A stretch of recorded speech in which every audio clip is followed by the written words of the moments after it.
If you know Ohio, you know this stretch of land by Lake Erie doesn't just get snow. It gets buried.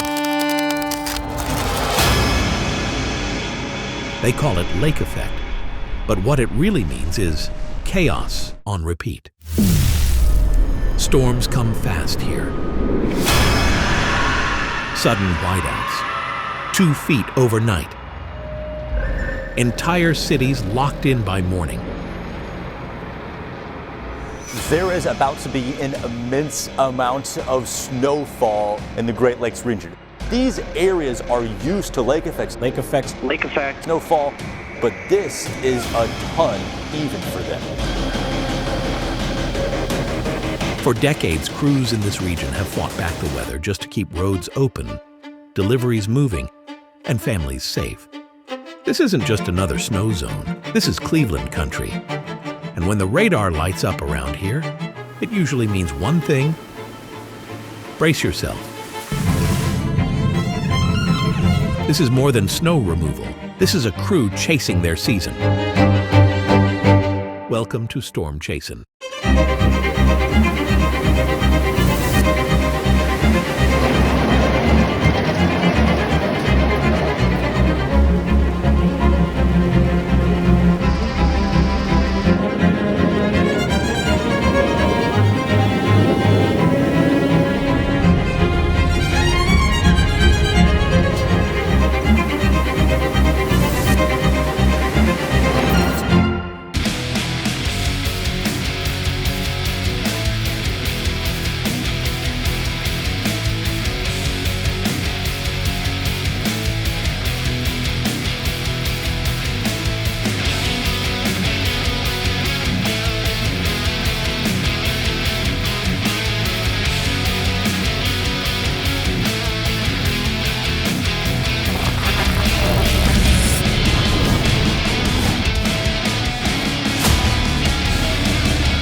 The heaviest snow comes in late Sunday into early Monday morning.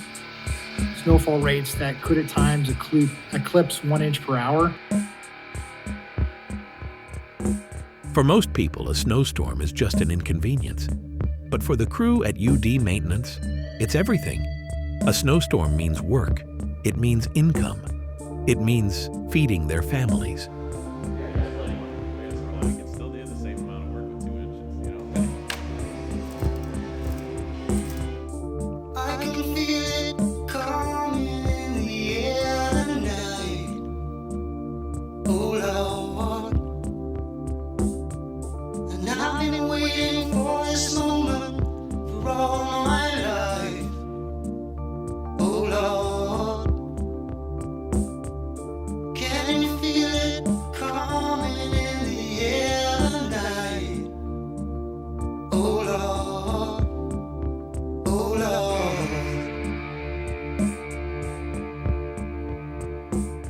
Here's what most people don't realize.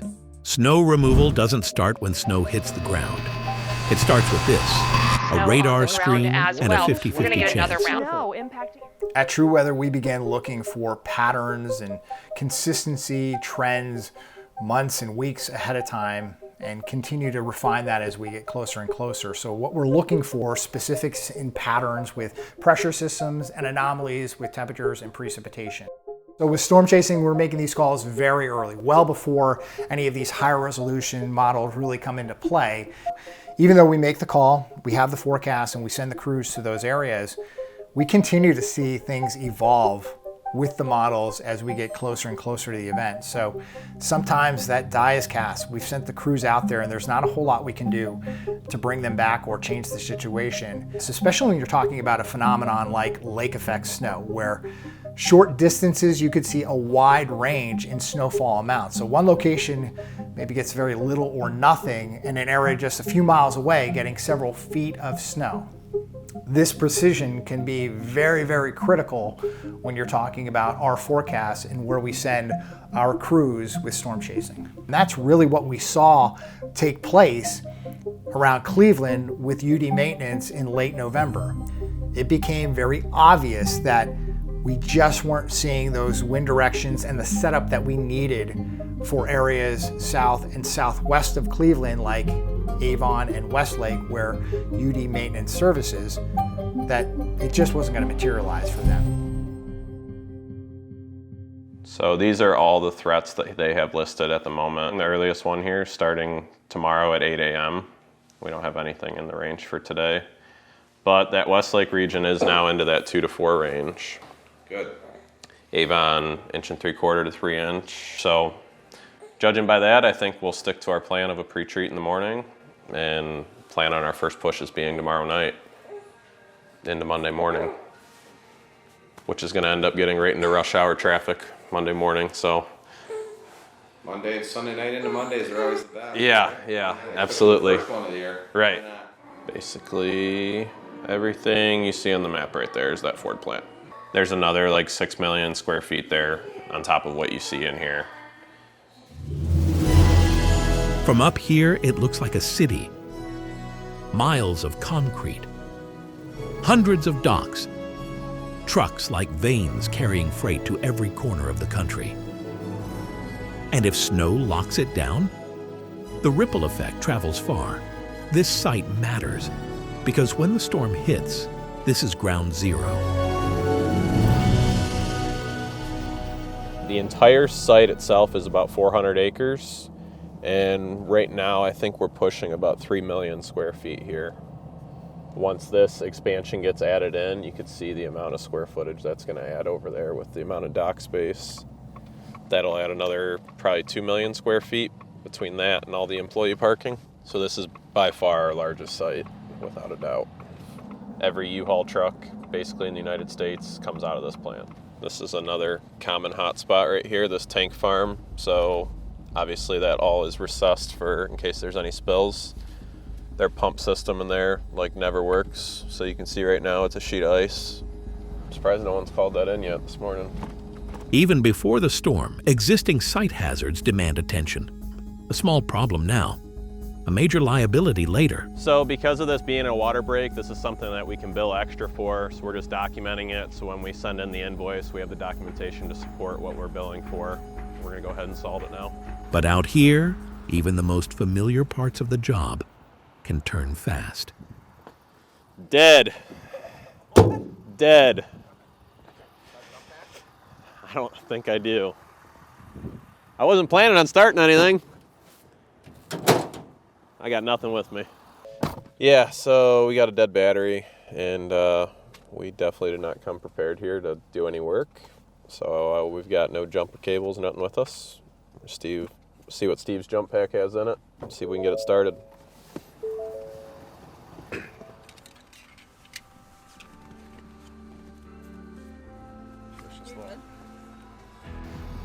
Not very warm out here. Be able to ground it just, yeah, can you get to that? Normally I just ground it on a bolt like out here. I don't know how long that cable is though. There you go. All right, let's try it. I don't think it's happening. Better than before, no? No, not really. Well, yeah, it definitely was. Nice. We're cooking. We didn't have faith in it. Look at that. It could start at 324L.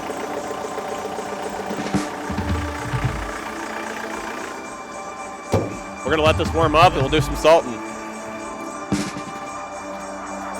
So this machine here, we run the Arctic double down for a salting event. And then if we're done salting or we're transitioning, we'll switch this over. There's a Metal Plus wing plow over there that we'll put on it. We can switch back and forth in a matter of like a minute. It's set up with Quick Connect hydraulics. One electrical connector you can switch in literally less than a minute.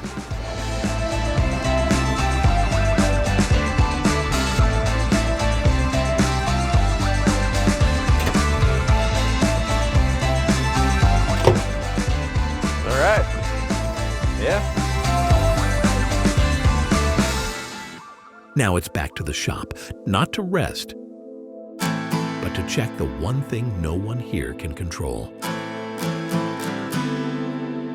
The forecast. We're still showing 0% chance of precipitation all day today. Oh man. Yeah, across the board there, 0%. And it looks like throughout the night tonight as well, we're good until tomorrow morning. So we probably won't have to get out too early for the pre-treat. We'll just have to watch this throughout the day and see how much this changes.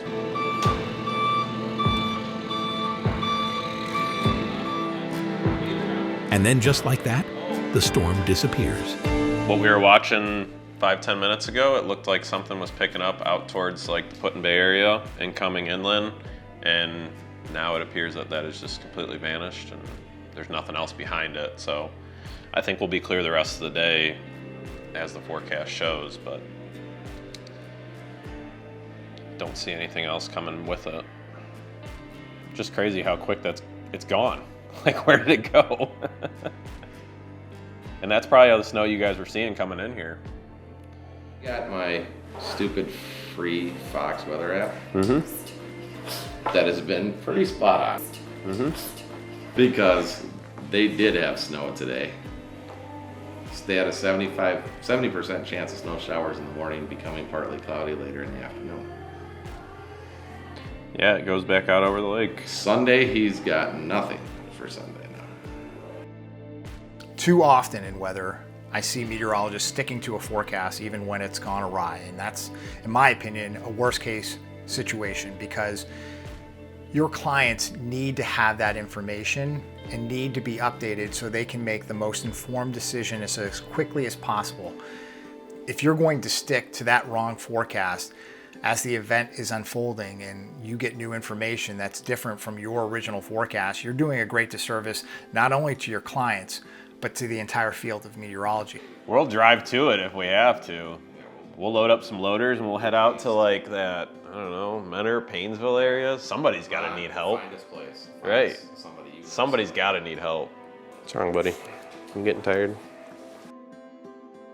You getting tired? It's about nap time. Yeah, it's nap time. Nap time. What else could we look at on here?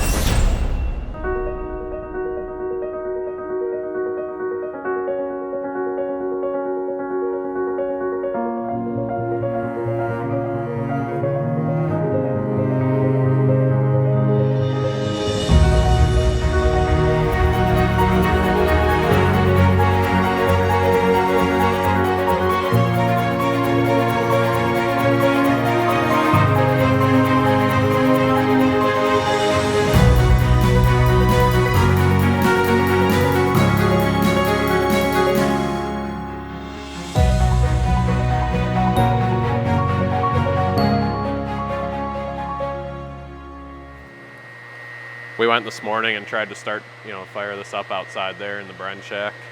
And all that salt on the top was like 2 foot thick, just solid. sitting there. Yeah. Water valves were froze. We just brought it all inside. So what we're doing is drawing off a sample out of the valve here. And we're gonna test that with our manual meter just to compare the value of what this is reading compared to that meter to make sure they're accurate. This meter's reading 23.3, Steve. But something's wrong with that meter. This is showing us we're at 17.39, and that meter's showing us we're at 26% now. So Salt brine is a mix of water and salt. But how can a liquid like this fight a storm? First, pre-treatment. It's applied before the snow falls, creating a barrier that stops snow and ice from bonding to the pavement. Second, post-treatment. After plowing, it's used to break up any leftover snow or black ice that's clinging on. But here's the thing. For any of that to work, the salinity has to be exact. So too low, it's not gonna work, it's gonna freeze. Too high, it's gonna fall out of solidity, and it's not gonna work as well. So we wanna be as close as we can to that 23.3 for it to work at the best operating temperatures. We're pulling a couple different samples from each side, testing with 2 different meters. Get it as close as you can before we go into the storage tanks.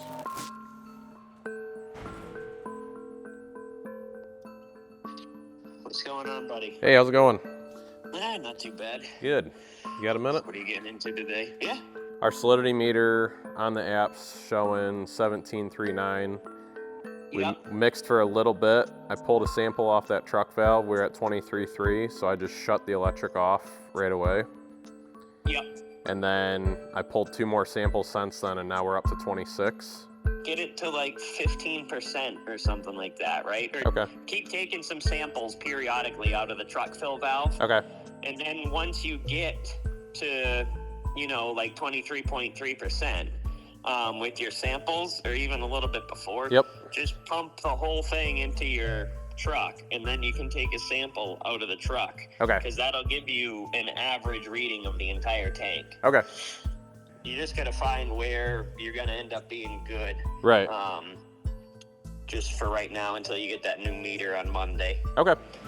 So it's testing salinity. So since we were over when we were in the had it in the brine maker, we were at 26%. We added some extra water, and now we're right at 23.3, which is right where you want to be. Why is it so important to be exactly at 23.3? Or else you would think more salt and salt brine would actually make it better when you put it on dry pavement, but it actually ends up making it worse.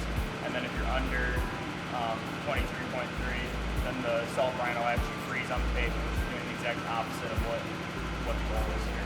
The storm may have backed off, but anyone who's worked near lake effect knows that doesn't mean it's over. Everything still has to work. Every tank, every connection, every valve, including this frozen external valve. So this valve here is froze. We're trying to draw out the rest of this fresh water out of this tank. Hopefully we can heat it up enough, get it unfroze, and kind of pumping this out. It's got to break free like any second. I could go get the heat gun. We could stick that in the end of it. I found refuge in my sorrow. I'm gonna grab something to pound through there. Now I see sunshine through the rain. Know when to lead and when to follow, and how to hide away my pain.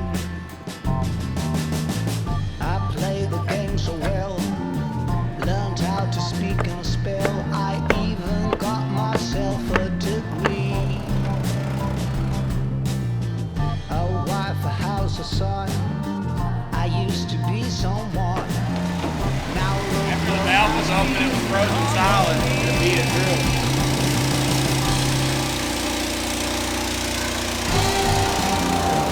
Does that valve work? Will that work?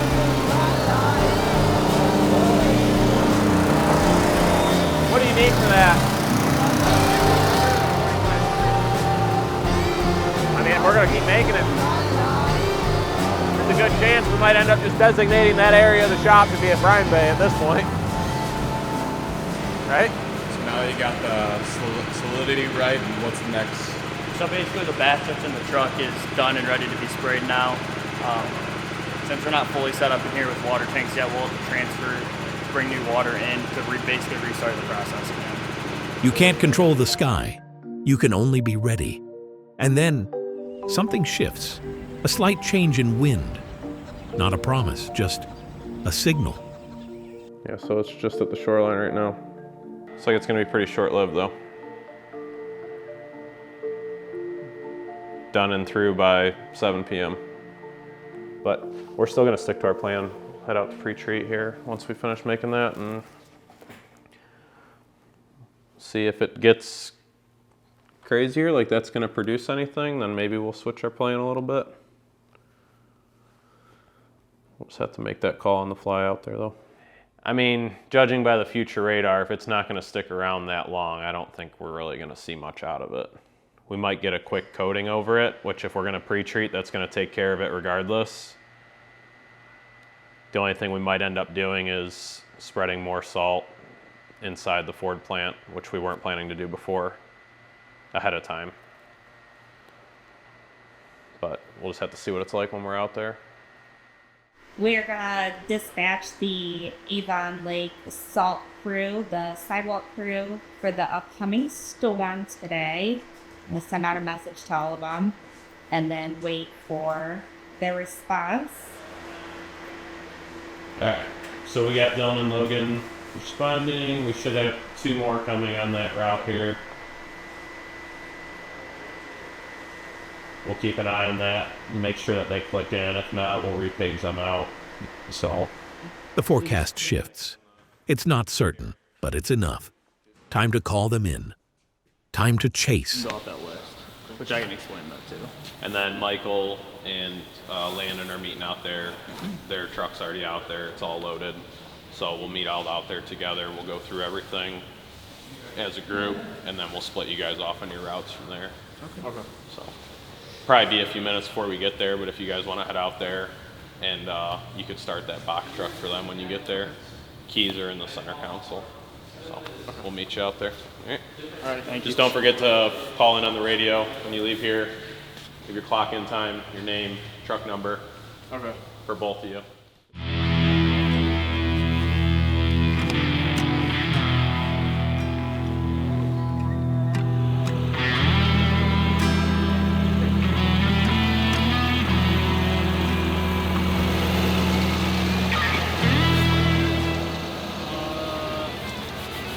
Always going to be a passenger, so that's your sights, maps. I'm going to stick one in the trailer too, just so you don't forget in case you're back there, you want to scan it.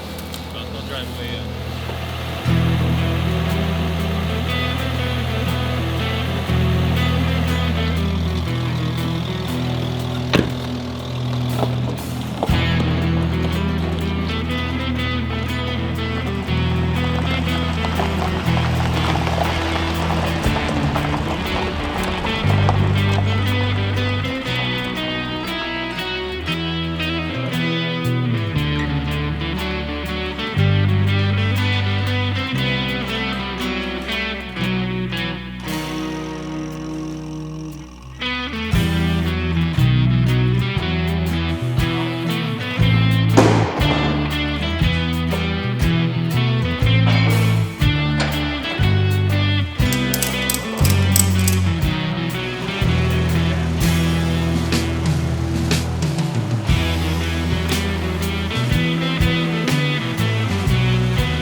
At the cameras real quick in the conference room, and then we'll go ahead and roll out of here.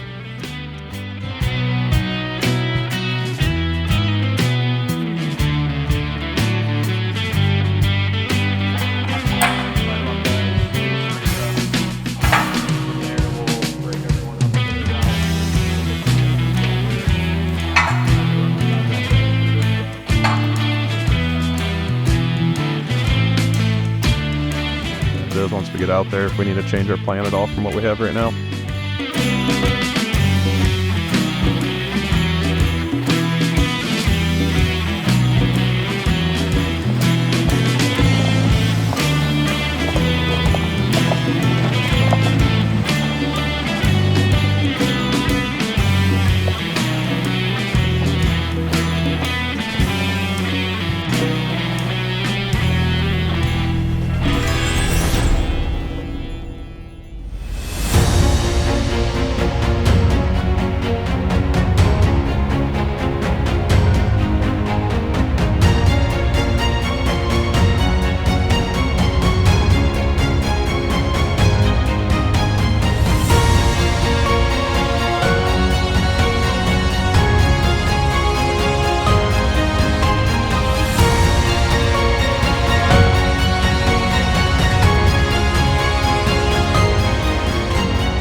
trying to do is just get a layer of brine down, and then most likely early tomorrow morning we'll go and do a whole other treatment on everything. So yeah, just make sure you guys radio in as you leave, you get to your next site, say, everything back. Sprayers primed, coverage mapped. The goal isn't to catch the storm, it's to stay ahead of it. Westlake area? The other crew's staying towards Chester Road. Yeah. So I'll have to follow this truck. Yeah, and then we'll spray this site, and then we'll kind of travel behind them. Paddle tanks off of this sprayer onto this truck, basically just using this as a nurse tank. He's gonna go ahead and spray with this, I'm gonna spray with that, and then we'll fill off of our site tank here that's on the trailer.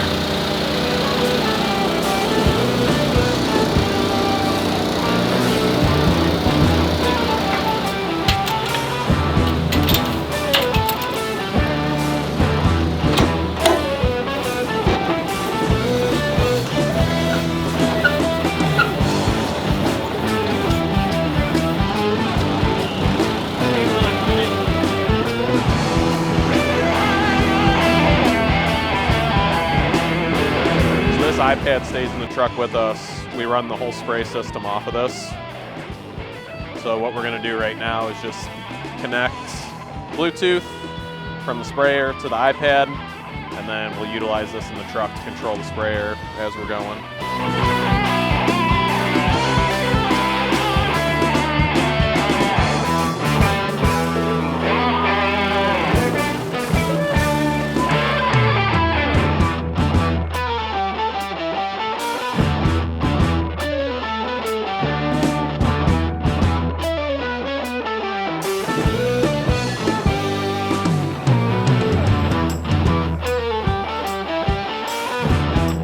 So the cam lock fitting for the hose is stuck inside of the tank fill, so we got to try to open it back up while it's inside to get it out. It's stuck in there.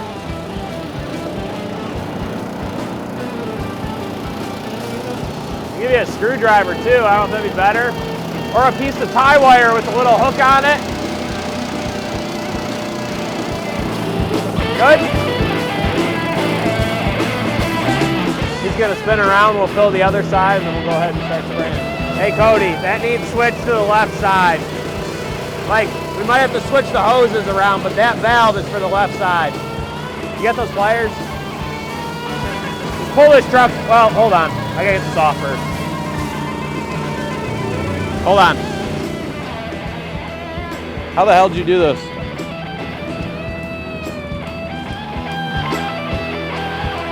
Basically, we're setting our gallons per acre that we want to spray, and as we move, it'll idle up and down as needed to apply. So what he's doing right now is just switching the hose on our side nozzles to a different nozzle.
Tonight, we got some lake effect storm that's on the way.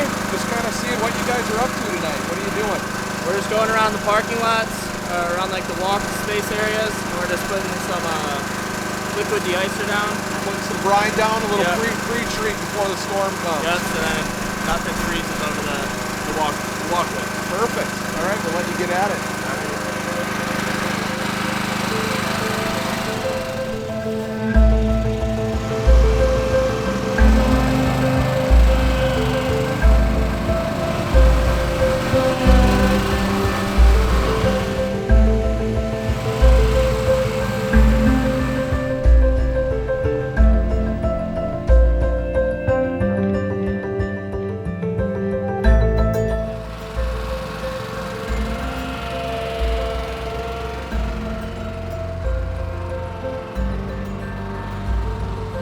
Is the other one not doing that? The other one seemed to be it's not bad, I guess. No.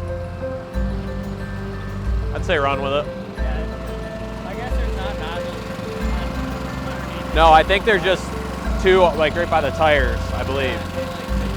Right. And then if you get to a doorway,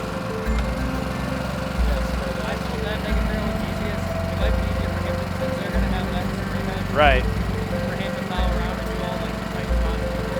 Right. Yeah, however you guys want to do it, but should be able to turn this into like a, oh, maybe not. Whatever, however you want to do it.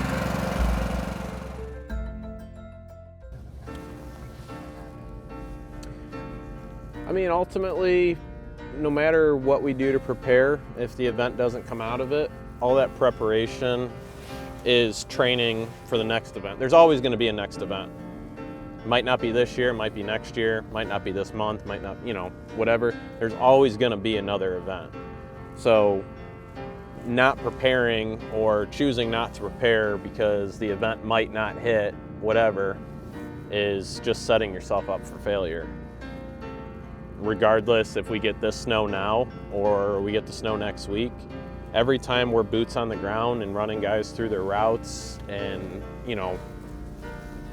doing the work that we're doing out here, repetition builds memory, and it's just going to make us that much more productive the next time we're out here.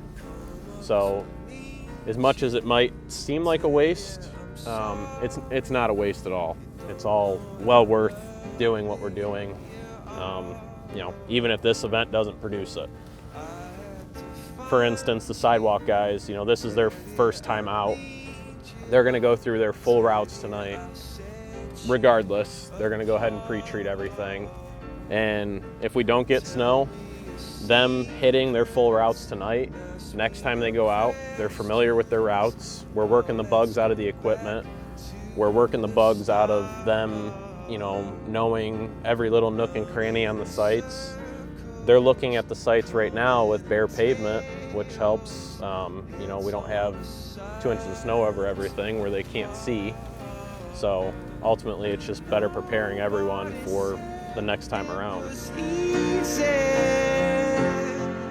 It's such a shame for us to part.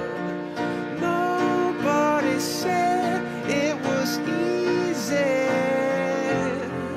No one ever said it would be this hard. Oh, take me back to the start.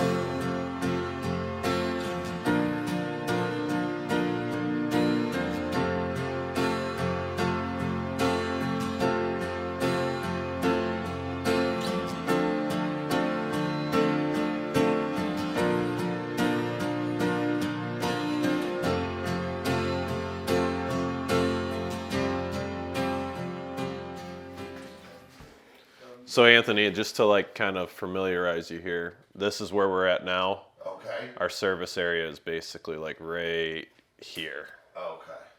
So, and then the snow belt that you hear about is here. This is where they've been getting hammered the last week. Just the other side of Cleveland. Yep. So everything that's came across so far the last few days has come across, and it's just straight up here. Nothing has dropped down at all. And then this last thread, this one looks pretty promising still for Wednesday though. Wednesday night, up to 1.25 inches. We're supposed to get 2 to 4 Wednesday. Yeah, that's been trending since last week. We've been watching that. And then they said again a little bit Sunday for us, and then. Man, that temp's up though. Yeah, this 38 degrees. Snow amounts of trace. So that changed from that's from our 6 a.m. forecast to now, right? Because now it's 38 degrees during the day. So 70% chance it's going to rain all day. Now, do you guys get storms that come across the country, or are most of yours this lake effect?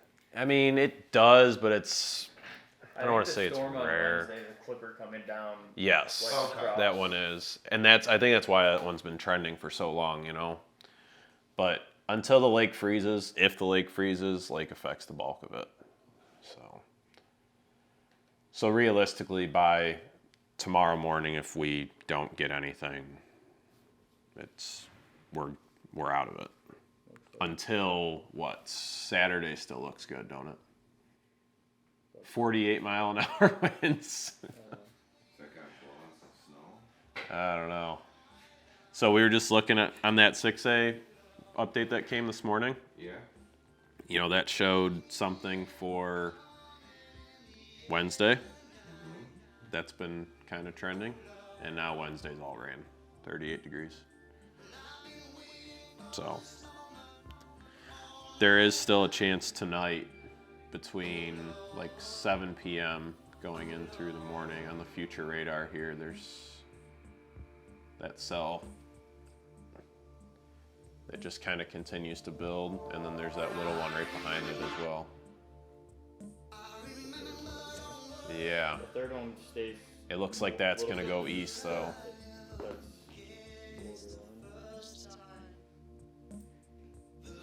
So, possibility tonight. After tonight, I think it's going to be game over. Why you keep your silence up? No, you don't believe. The hurt doesn't show, but the pain still grows. Some stranger to you and me.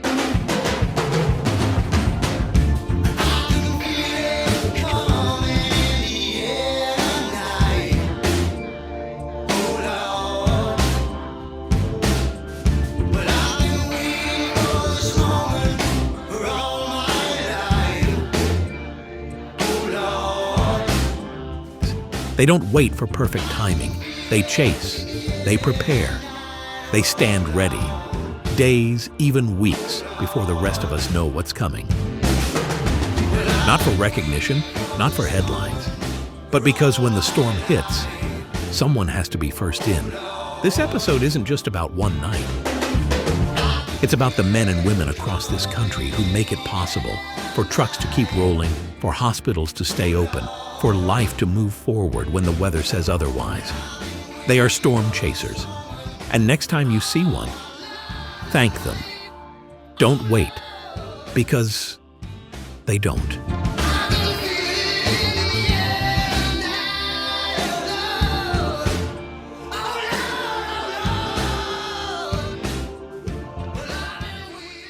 Coming up next, we head to Minnesota, where curbside landscape and irrigation has been stuck in a dry spell. When the storm finally hits, it's at the worst possible time. Monday morning rush hour. Timelines tighten, conditions shift, and the pressure builds fast. Come on. People everywhere for some reason. They've got the gear, they've got the plan, but when the flakes keep falling, execution is everything. The clock is ticking. The margin for error? Gone. Can they keep up? Or will this one slip through their hands? Find out next time on Storm Chasin'.